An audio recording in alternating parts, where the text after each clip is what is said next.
Hello everyone, welcome to my lecturer notes channel. Pada kesempatan kali ini saya akan berbagi catatan kuliah Matematika Ekonomi. My lecturer notes kali ini akan membahas tentang pengaruh subsidi terhadap keseimbangan pasar sebagai penerapan dari fungsi linear.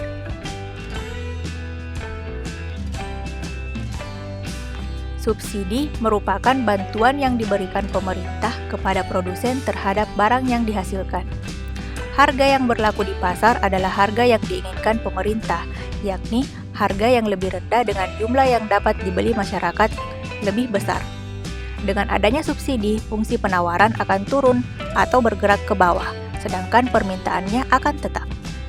Dalam bentuk fungsi penawaran, jika fungsi penawaran sebelum subsidi adalah P sama dengan A tambah BQ, maka fungsi penawaran setelah subsidi adalah P sama dengan A dikurang S ditambah BQ, di mana S ini adalah subsidi per unit kuantitas. Mari kita kerjakan bersama latihan soal berikut. Misalkan diketahui fungsi permintaan akan suatu barang ditunjukkan dengan persamaan P sama dengan 15 dikurang Q. Dan penawarannya sebesar P sama dengan 3 tambah 0,5 Q. Apabila oleh pemerintah barang tersebut dikenakan subsidi sebesar 1,5 per unit barang, hitunglah harga dan kuantitas keseimbangan sesudah subsidi. Mari kita jawab bersama.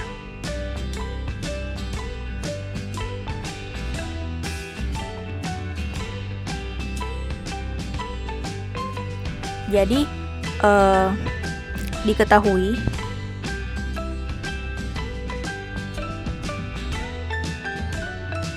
keseimbangan harga dan kuantitas tanpa subsidi adalah P sama dengan 7 dan Q sama dengan 8. Ini itu sudah dihitung pada video-video kita sebelumnya. Pada video fungsi keseimbangan pasar lebih tepatnya. Nah, dalam subsidi harga jual lebih rendah, sehingga fungsi penawarannya adalah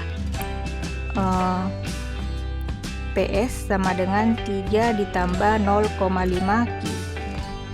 Ini adalah sebelum subsidi. Setelah subsidi, PS-nya sama dengan 3 ditambah 0,5 Q dikurang 1,5. Ini adalah setelah subsidi. Jadi PS aksennya sama dengan 1,5 ditambah 0,5 Q. IS-nya sama dengan min 3 ditambah 2P.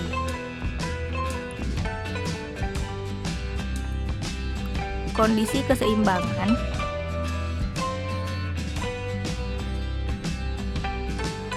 terjadi ketika QD-nya sama dengan QS. 15 dikurang P sama dengan min 3 ditambah 2P. Di sini 18 sama dengan 3P, jadi P-nya sama dengan 6. Lalu untuk kuantitasnya, Q sama dengan, kita substitusi ke fungsi ini. Q sama dengan min 3 ditambah 2P. Jadi min 3 ditambah 2 kali 6 sama dengan 9.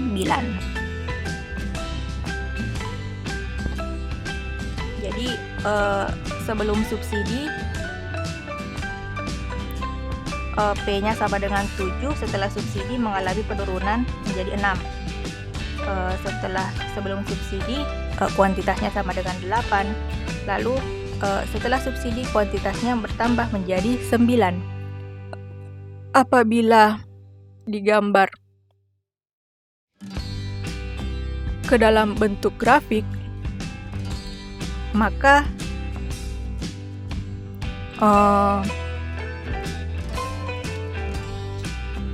bentuknya seperti ini. Di sini Q, di sini P. Sebelum subsidi harganya berada di 7, kuantitasnya di 8. Maka fungsi permintaannya digambarkan pada grafik QD. Lalu penawarannya seperti ini, QS. Jadi dia seimbang pada titik 7 sama 8. Nah, setelah dapat subsidi, maka berkurang harganya menjadi 6. Peminatnya lebih banyak. Di sini anggaplah 9. Jadi di sini fungsi penawarannya QS, aksen. Jadi berdasarkan soal dapat diketahui bahwa bagian subsidi bisa dinikmati oleh produsen dan konsumen. Bagian subsidi yang dinikmati oleh konsumen adalah di sini konsumen, harga keseimbangan sebelum subsidi. Harga keseimbangan sebelum subsidi adalah 7 dikurangi dengan harga keseimbangan setelah subsidi, 6. Jadi bagian subsidi yang dinikmati oleh konsumen sebesar 1. Berarti dari setiap unit barang yang dibeli, konsumen secara tidak langsung menerima subsidi sebesar 1 per unit. Nah, bagian subsidi yang dinikmati oleh produsen adalah sini produsen. Besarnya subsidi per unit barang, dikurang bagian subsidi yang dinikmati oleh konsumen. Jadi besarnya subsidi per unit barang sebesar 1,5 dikurang subsidi yang dinikmati oleh konsumen sebesar 1. Berarti subsidi yang dinikmati oleh produsen sebesar 0,5. Sampai di sini dulu my lecture notes kali ini. Thanks for watching and see ya.